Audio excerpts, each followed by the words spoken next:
Alors, je vous ai présenté les trois intervenants. Permettez-moi quand même de finir, puisque nous avons Robert Puissienne, notre trésorier général. Ensuite, bien sûr, et nous sommes toujours aussi ravis de le voir parmi nous, Maurice Gendre, ici présent, et notre président d'honneur de l'Union départementale, et je crois que pour lui c'est une journée aussi très importante, Pierre Barthès.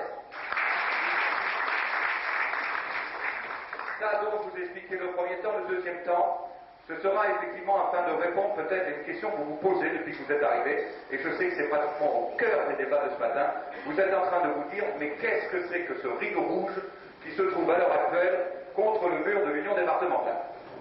Alors, je vais arrêter tout de suite le suspense, bien que tout à l'heure, on va pouvoir effectivement procéder à ce moment important, puisque nous allons célébrer tous ensemble le 100e anniversaire de notre mouvement confédéré. Et cela se traduira par effectivement le mystère qui va être tout de suite enlevé, puisque notre ami Pierre Barthès aura l'honneur, et je crois que c'est là que ce sera un temps fort, aura l'honneur de découvrir cette plaque célébrant la commémoration du 100e anniversaire du mouvement confédéré. Voilà, je vous ai fait ce qu'on peut appeler la fiche de présentation. Maintenant, je laisse la parole à Joseph Delanca.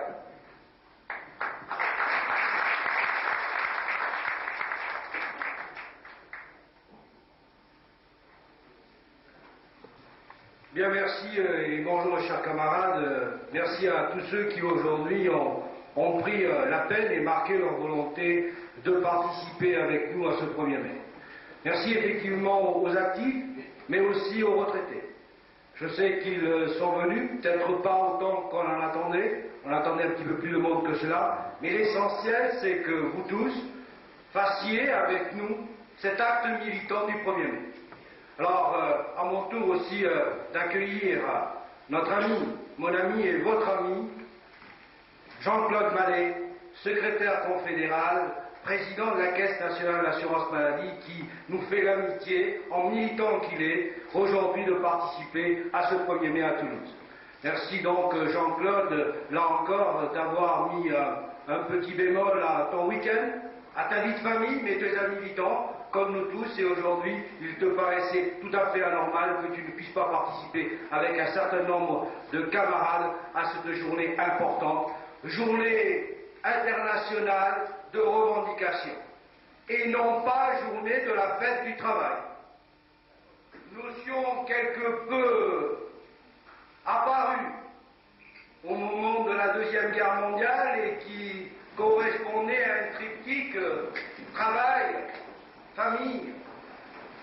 Et je crois que à ce triptyque travail, famille, patrie, nous préférons le triptyque de la CISL, paix, paix et liberté. Parce qu'effectivement, elle conditionne d'autres valeurs, d'autres niveaux. D'où qu'ils viennent, et quelles que soient leurs opinions politiques, philosophiques ou personnelles. Le refus de la domestication du syndicalisme est un défi permanent, au plan national et international, à toutes les militantes, à tous les militants de l'organisation qui ont marqué l'histoire de la CGT et de la CGT Force ouvrière de 1895 à 1995, qui ont permis l'émancipation, le progrès pour l'ensemble des salariés. Et chers camarades, c'est sur cette note d'espoir, la volonté effectivement de poursuivre l'action qui est la nôtre, mais surtout le message qui est le nôtre et l'action que l'on doit poursuivre au sein de la CGT Force ouvrière, celle de l'indépendance, que je vais demander à mon ami Pierre Barthès aujourd'hui de bien vouloir découvrir cette plaque à l'effigie de Léon Jour. Merci à tous et vive l'organisation Force ouvrière.